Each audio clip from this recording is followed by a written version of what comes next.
Bonjour à tous, je vous ai donné ce mardi le quintet, mais ce qui a vraiment surpris tout le monde, c'est ce coup de tonnerre. Je ne sais pas si vous l'avez entendu, si vous êtes au courant, en tout cas je vous informe. Le coup de tonnerre, j'ai tenu les vitres chez moi tellement que ça vibrait. Le roi ne sera pas là. Le roi Bourbon va être absent du prix d'Amérique. Festijn Bourbon, malheureusement, s'est blessé au pied et ne va pas pouvoir honorer son engagement dimanche. Donc je souhaite au cheval un prompt rétablissement et j'espère qu'on le retrouvera dès que ce sera possible. Moi qui étais avec mes abonnés des Pronos du Cœur en train d'imaginer qui pouvait le battre dimanche, je ne pensais pas qu'il ne serait pas là. En tout cas, justement, pour tous ceux qui, en plus, en ce moment, c'est une semaine américaine où je donne plein d'informations, eh bien, aujourd'hui, pratiquement avant tout le monde, les abonnés des Pronos du Cœur ont reçu un mail spécial, un flash info, pour annoncer la mauvaise nouvelle du forfait de Festijn Bourbon. Donc c'est ça aussi les pronos du cœur, c'est avoir beaucoup d'informations, beaucoup plus de pronos, l'analyse de tous les chevaux du quintet, la dernière minute au dernier moment avec une heure avant la course un ticket à 5 euros que je propose. Voilà tout l'intérêt. Donc c'est de l'information, des pronos un peu de partout et cela ne coûte, si vous prenez un abonnement que d'un mois, 30 euros, c'est un coût de 1 euro par jour. Bon, je vous emmène à Cannes-sur-Mer avec des chevaux qui ont l'envergure d'un modeste quartier régional. Franchement, nous organiser une course comme ça avec des chevaux qui n'ont pas une pointure extraordinaire, bon, voilà. Donc pour votre quartier régional qui se dispute au bord de la mer, j'ai envie de mettre le 15 Dream Along. C'est le plus riche, donc mathématiquement c'est le meilleur. Et puis euh, l'entraîneur Hench en met 3 dans la course, donc j'ai l'impression que le meilleur, si je ne me trompe pas, c'est le 13 Eagle AS. Et puis le plus expérimenté, celui qu'on a vu dans bien meilleur lot depuis qu'il est tout petit, et moi je le suis depuis qu'il est tout petit, c'est le 14 Esteban JL, les couleurs Luc, que je suis depuis tout petit. Voilà, ça fait des années que je suis ces couleurs qui ont brillé, vous vous souvenez, dans l'Est de la France, avant d'aller à Vincennes, et maintenant ils ont envahi le globe de la sphère hippique et ce 14 me plaît bien.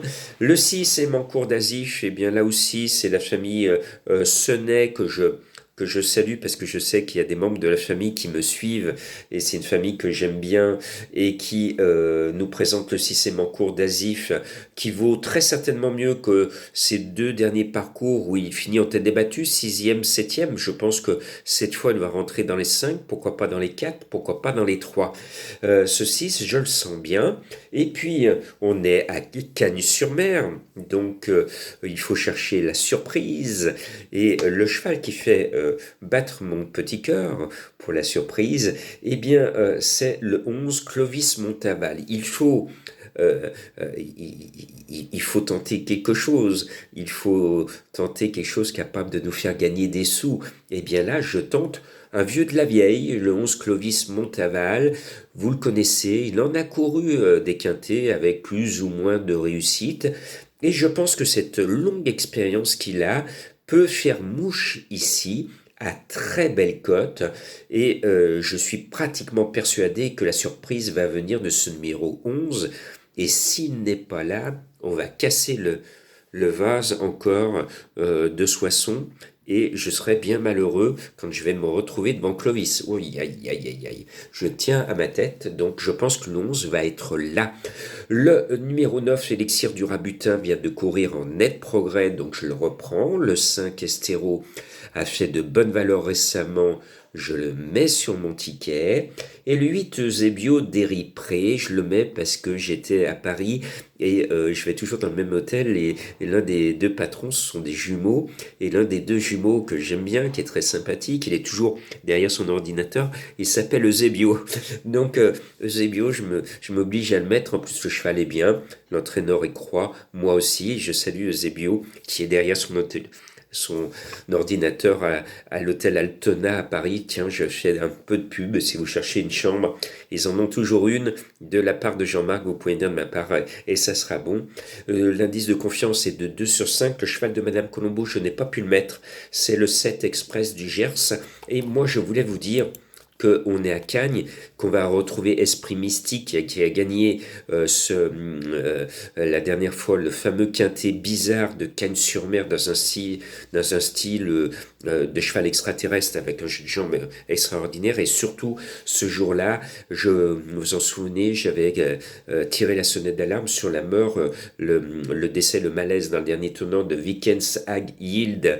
Je voulais vous dire que j'ai alerté un petit peu tout le monde et que j'ai heureusement le président de l'association des amoureux du cheval qui est basé dans le Var a écrit suite à mon coup de gueule à la Société du cheval français. Je vous lis un petit peu pour vous montrer que cette association m'a soutenu dans cette remarque. Ils disent dans le courrier à la Société des courses de Paris: nous souhaitons revenir aujourd'hui sur un événement qui est passé inaperçu au niveau du grand public le jeudi 13 janvier sur l'hippodrome de Cagnes-sur-Mer. Le décès de Vikens Ag Yield mérite plus qu'une simple brève. Il nous paraît essentiel que vous communiquiez plus largement sur les circonstances qui ont amené ce cheval en pleine forme, d'après les dires de son entraîneur avant la course, à cette issue malheureuse. Nous formulons tous nos vœux qu'une enquête soit diligentée par vos soins afin d'être éclairé sur ce qui n'est pas un fait anodin. Par ailleurs, son compagnon d'écurie, Pinto Bob, n'a pas eu ce jour-là non plus un comportement normal. Information de son driver du jour. Voilà le texte envoyé à la Société du cheval français, signé par le secrétaire de l'association des amoureux des chevaux. Donc, on aimerait bien avoir une réponse. Donc, vous voyez, quand je donne des coups de gueule, je suis suivi, je suis entendu. Des personnes comme moi essaient de faire bouger les choses, mais moi, j'aimerais bien qu'on me dise qu'est-ce qui s'est passé, est-ce qu'il y a eu une autopsie sur le cheval, quels sont les résultats, quelles sont les causes vraiment du décès. Quand vous avez quelqu'un qui autour de vous qui va très très bien et qui meurt subitement, généralement quand même, la première question, qu'est-ce qui s'est passé? De quoi il est mort? De quoi il est mort? Et bien pour l'instant, je n'ai pas la réponse.